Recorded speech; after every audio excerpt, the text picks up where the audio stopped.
ईश्वर जीवन है। इसलिए उस ईश्वर के साथ जुड़े रहने के द्वारा ही हम मनुष्य वास्तविक जीवन का अनुभव कर सकते हैं। इस सत्य को आज की साधना में हम समझने की कोशिश करेंगे। तो यदि आप अपने जीवन में वास्तविक जीवन, वास्तविक खुशी, वास्तविकता को समझना, अनुभव करना चाहते हैं, आज की इस पूरी साधना में भाग लेने की कोशिश करिए। आइए हम अपने आप को तैयार कर लें। सबसे पहले अपना पवित्र बाइबल, अपनी डायरी, पेन, पेंसिल सब ले लीजिए और आपका जो निर्धारित स्थान है आप बैठकर अपने आप को तैयार कर लीजिए। अपनी आंखें बंद करिए। सबसे पहले अपने आप को ईश्वर की उपस्थिति में रखिए। यह बहुत ही निर्धारित एक कार्य है कि हम अपने आप को ईश्वर की उपस्थिति में रखें। आइए हम शुरू करें। पिता और पुत्र और पवित्र आत्मा के नाम पर आमीन। हे परम पावन दयालु पिता, हम तेरी स्तुति और आराधना करते हैं, तेरी महिमा गाते हैं, तेरा जय जयकार करते हैं प्यारे पिता, हमारे सुंदर जीवन के लिए और आज के इस अवसर के लिए कि तू हम निरे मनुष्यों को अपने पास बुलाकर हमें अपने आप को हम पर प्रकट करता और हमें भी अपने आप को जानने का एक विशेष अवसर देता है। इस विशेष अनुग्रह और कृपा के लिए तुझे धन्यवाद देते हुए परम पावन दयाल पिता, हम अपने आप को तेरे पावन हाथों में अर्पित करते। हमें कृपा दे कि हम पूर्ण रूप से तुझ पर और तेरी बातों पर अपना ध्यान लगाकर आज की इस साधना में हम योग्य रीति से भाग ले सके। हे पवित्र आत्मा, तूने कहा है कि हमारा शरीर तेरा मंदिर है, हमारे शरीर रूपी इस मंदिर में निवास करने आ जा। हमें संभाल, हमें बता कि हमें वास्तव में कैसे जीना चाहिए। हे प्रभु यीशु क्रिस्त, तूने अपना जीवन पूर्ण रूप से पिता पर निर्भर रखकर, आश्रित रखकर अपना जीवन यापन किया और हमें भी सिखाया है कि हम भी तेरे पद चिन्हों पर चले। हमें कृपा दे कि हम वास्तव में पिता की आज्ञाओं का पालन करते हुए तेरे पद चिन्हों पर चलकर पूर्ण जीवन का अनुभव कर सके। एक हमारी प्यारी मां मरियम, सभी संतों, स्वर्गदूतों हमारी सहायता करिए। हम ये प्रार्थना करते हैं अपने प्रभु क्रिस्त के द्वारा, आमीन। आज की साधना के लिए हम जो पाठ लिए हैं वो है संत योहन रचित सुसमाचार अध्याय 5 पद संख्या 19 से 30 तक। The Gospel according to Saint John chapter 5 verses from 19 to 30। ईसा ने उनसे कहा, मैं तुम लोगों से यह कहता हूं, पुत्र स्वयं अपने से कुछ नहीं कर सकता, वह केवल वही कर सकता है जो पिता को करते देखता है। जो कुछ पिता करता है वह पुत्र भी करता है, क्योंकि पिता पुत्र को प्यार करता है और वह स्वयं जो कुछ करता है उससे पुत्र को दिखाता है। वह उससे और महान कार्य दिखाएगा जिन्हें देखकर तुम लोग अचंभे में पड़ जाओगे। जिस तरह पिता मृतकों को उठाता और जिलाता है, उसी तरह पुत्र भी जिसे चाहता है उसे जीवन प्रदान करता है। क्योंकि पिता किसी का न्याय नहीं करता, उसने न्याय करने का पूरा अधिकार पुत्र को दे दिया है, जिससे सब लोग जिस प्रकार पिता का आदर करते हैं उसी प्रकार पुत्र का भी आदर करें। जो पुत्र का आदर नहीं करता वह पिता का, जिसने पुत्र को भेजा, आदर नहीं करता। मैं तुम लोगों से यह कहता हूं, जो मेरी शिक्षा सुनता और जिसने मुझे भेजा उसमें विश्वास करता है, उसे अनंत जीवन प्राप्त है। वह दोषी नहीं ठहराया जाएगा, वह तो मृत्यु को पार कर जीवन में प्रवेश कर चुका है। मैं तुम लोगों से यह कहता हूं, वह समय आ रहा है, आ ही गया है, जब मृतक ईश्वर के पुत्र की वाणी सुनेंगे और जो सुनेंगे उन्हें जीवन प्राप्त होगा। जिस तरह पिता स्वयं जीवन का स्रोत है, उसी तरह उसने पुत्र को भी जीवन का स्रोत बना दिया और उसे न्याय करने का भी अधिकार दिया है, क्योंकि वह मानव पुत्र है। इस पर आश्चर्य ना करो, वह समय आ रहा है जब वे सब जो कब्रों में हैं उसकी वाणी सुनकर निकल आएंगे। सत्कर्मी जीवन के लिए पुनर्जीवित हो जाएंगे और कुकर्मी नरक दंड के लिए। मैं स्वयं अपने से कुछ भी नहीं कर सकता, मैं जो सुनता उसी के अनुसार निर्णय देता हूं और मेरा निर्णय न्याय संगत है, क्योंकि मैं अपनी इच्छा नहीं बल्कि जिसने मुझे भेजा उसकी इच्छा पूरी करना चाहता हूं। इस महत्वपूर्ण पाठ को ध्यान से कम 2-3 बार पढ़ लीजिए, क्योंकि इसमें ऐसे बहुत छोटी छोटी बातें हैं लेकिन बहुत ही महत्वपूर्ण है। इसके द्वारा पिता हमर आज जो रहस्य प्रकट करना चाहते हैं उसको जानने के लिए कम से कम 2-3 बार इस पाठ को पढ़ लीजिए। आइए हम साधना के प्रथम चरण में प्रवेश करते हैं, मनन चिंतन। प्रभु यीशु क्रिस्त स्वयं ईश्वर का पुत्र है, स्वयं ईश्वर है, इसमें कोई वाद विवाद नहीं होनी चाहिए। त्रिएक ईश्वर जैसे हम जानते हैं एक परिवार है, जैसे पवित्र वचन में भी कहा गया है। ईश्वर स्वयं अपने आप को इस प्रकार प्रकट किए हैं एक परिवार के रूप में, जिसमें एक पिता है, एक पुत्र है और एक आत्मा है। पिता और पुत्र जो शब्द हैं ये संबंध बोधक है, संबंध दर्शाते हैं। जब तक पुत्र नहीं है वहां कोई पिता नहीं हो सकता, और जब तक पिता नहीं है वहां कोई पुत्र नहीं हो सकता। ये कोई व्यक्ति को केवल नहीं, एक संबंध को, एक रिश्ते को प्रकट करते हैं। इसलिए ईश्वर अपने पुत्र को इस धरती पर भेजकर हम पर इस सत्य को और भी स्पष्ट रूप से बताए हैं, प्रकट किए। प्रभु यीशु जब इस धरती पर मानव रूप में थे तो हम देखते हैं कि वे हमेशा अपनी शिक्षा के द्वारा केवल नहीं बल्कि अपने जीवन द्वारा, अपनी प्रार्थनाओं के द्वारा ये हम पर प्रकट करते रहे कि वे अपने से कुछ भी नहीं करते। वे वास्तव में ये भी कहते हैं कि मैं कुछ भी नहीं कर सकता, कुछ भी नहीं कर सकता। वास्तव में कर सकते थे, लेकिन वे अपने आप को पिता के अधीन इस रीति से रखे, उनसे इस रीति से जुड़े रहे कि हमें ऐसे लगता है कि दोनों का मनोभाव, दोनों का दिमाग, दोनों का शरीर, दोनों का व्यक्ति लगभग एक है।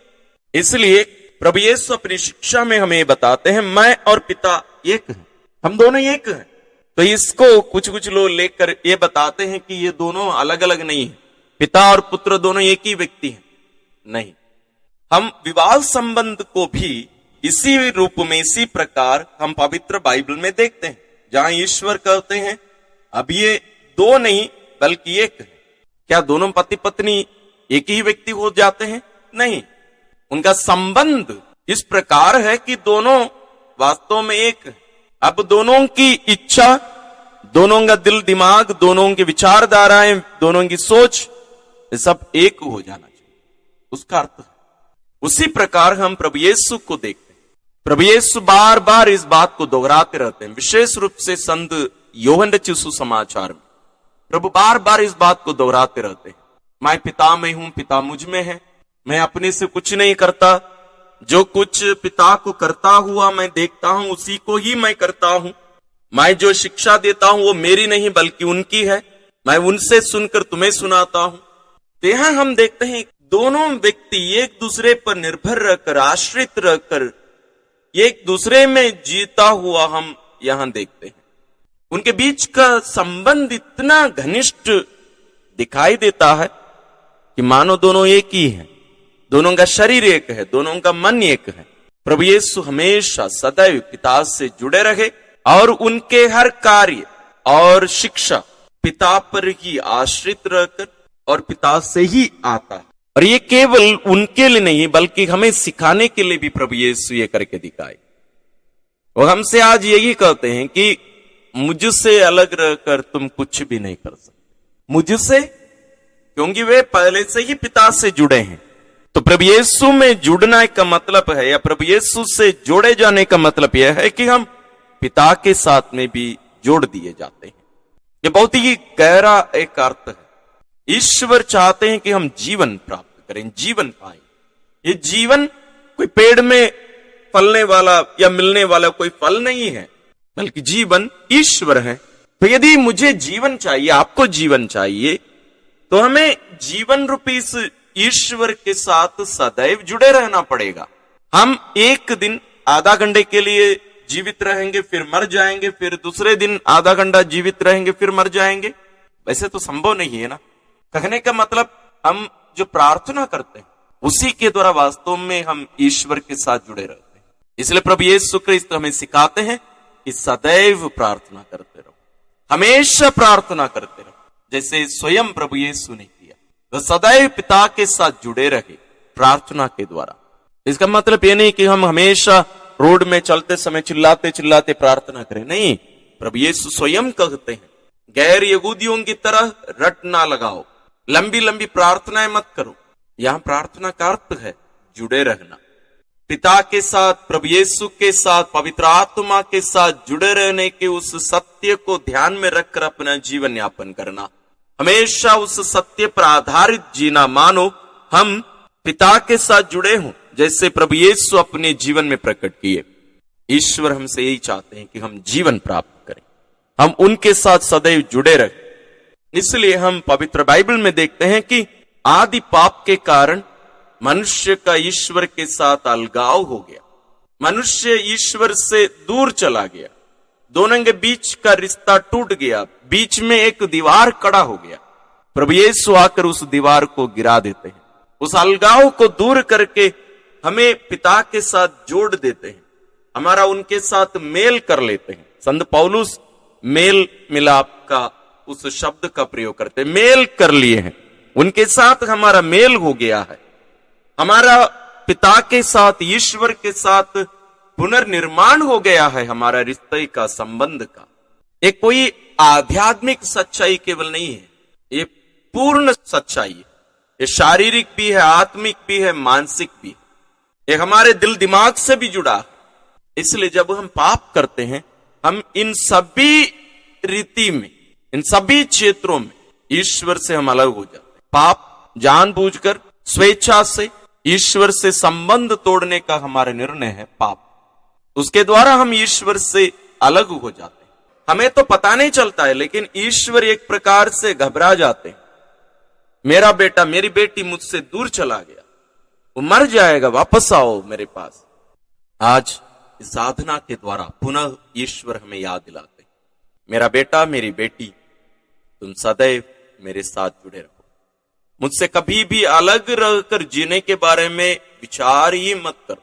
तुम्हें लगता है कि मुझसे दूर रहकर तुम बहुत कुछ कर सकते हो, लेकिन वैसे संभव नहीं है। ईश्वर आज पुनः हमें बुला रहे हैं। ईश्वर ये नहीं चाहते हैं कि हम स्वर्ग में जाकर ही ऐसे जिए, नहीं, इस धरती पर ही ये प्रारंभ हो जाना चाहिए। हमारा ईश्वर के साथ पुनर्निर्माण इस धरती में ही हो जाना चाहिए, वहां स्वर्ग में नहीं होगा यदि यहां नहीं हुआ है तो।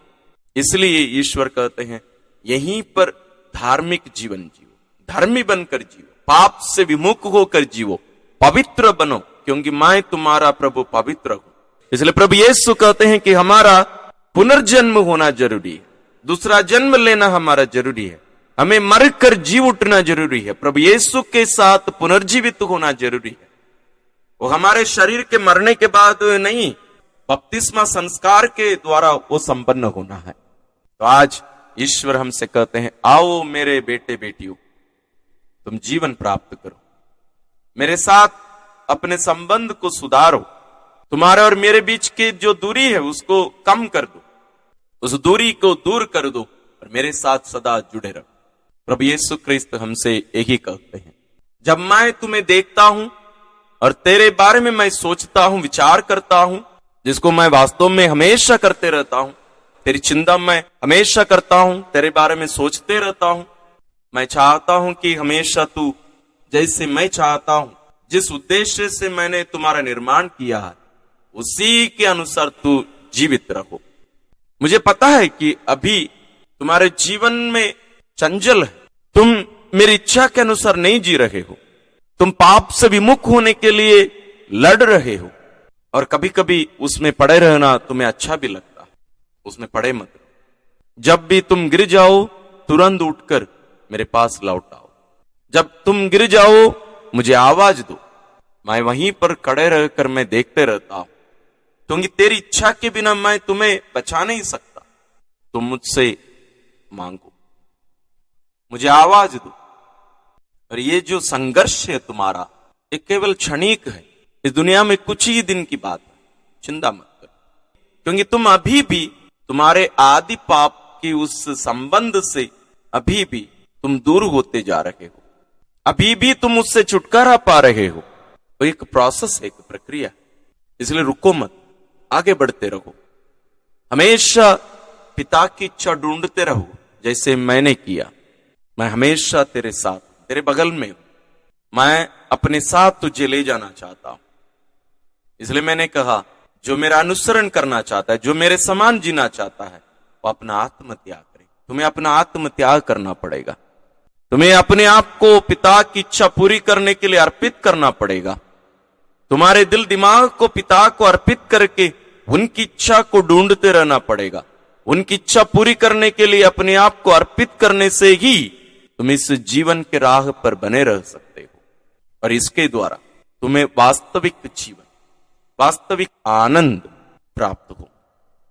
ये कोई कल्पना नहीं, जीना सीख, मुझसे सीखो। मैं ही मार्ग, मैं ही सत्य, मैं ही जीवन, मुझ में बने रहो। आइए हम थोड़ा समय इन बातों को अपने दिल में संजोए रखकर हम बिताएं। इन बातों को अपने हृदय में संजोए रखें, घर करने दें, जैसे मां मरियम किया करती थी, ताकि इन रहस्यों को हम अपना कर जी सके। हम साधना के दूसरे चरण में प्रवेश करते हैं, प्रत्युत्तर। हे प्रभु यीशु ख्रीस्त, मैं जब तुझे समझने की कोशिश करता हूं, प्रयत्न करता हूं, मैं वास्तव में तेरे रहस्यों को देखकर अंधा हो जाता हूं। जैसे एक गाड़ी की लाइट को, रोशनी को देखकर मेरी आंखें अंधी हो जाती, मैं स्पष्ट उसके बाद में देख नहीं सकता हूं, अंधेरा लगता।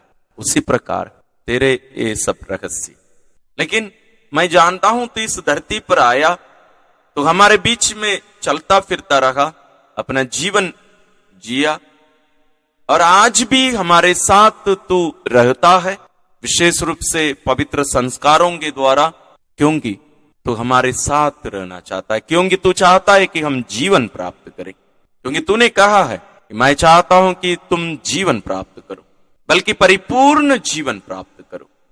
हे प्रभु, मुझे कृपा दे कि मैं धीरे धीरे धीरे धीरे तुझे जान सकूं, क्योंकि एक ही साथ मैं पूर्ण रूप से तुझे नहीं जान सकता, क्योंकि मेरी क्षमता बहुत कम है। मैं समझ रहा हूं, मुझे कृपा दे कि मैं सदैव अपनी आंखों को, अपने हृदय को, अपने कानों को तेरे लिए खुला रख सकूं। प्रभु, मैं हमेशा तेरा बने रहना चाहता हूं, मैं सदैव तुझे देखते रहना चाहता हूं, सदैव मैं तेरे समान पिता पर निर्भर रहते हुए, आश्रित रहते हुए अपना जीवन जीना चाहता हूं। मुझे यही कृपा प्रदान कर। आइए आप भी आपके मन में जो बातें उठ रही हैं, जो प्रार्थना उठ रही हैं, उन सबको पिता के चरणों में अर्पित करिए।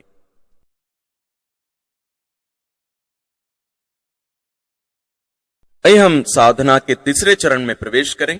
हे प्रभु यीशु ख्रीस्त, मैं जानता हूं कि तू मुझे आनंद जीवन देना चाहता है। तू जानता है मेरी चाहतों को, और तूने मुझे उसी के लिए ही बनाया है, जैसे संत अगस्टिन ने कहा है।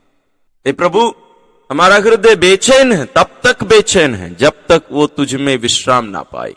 Lord, our hearts are restless unless and until they rest in the.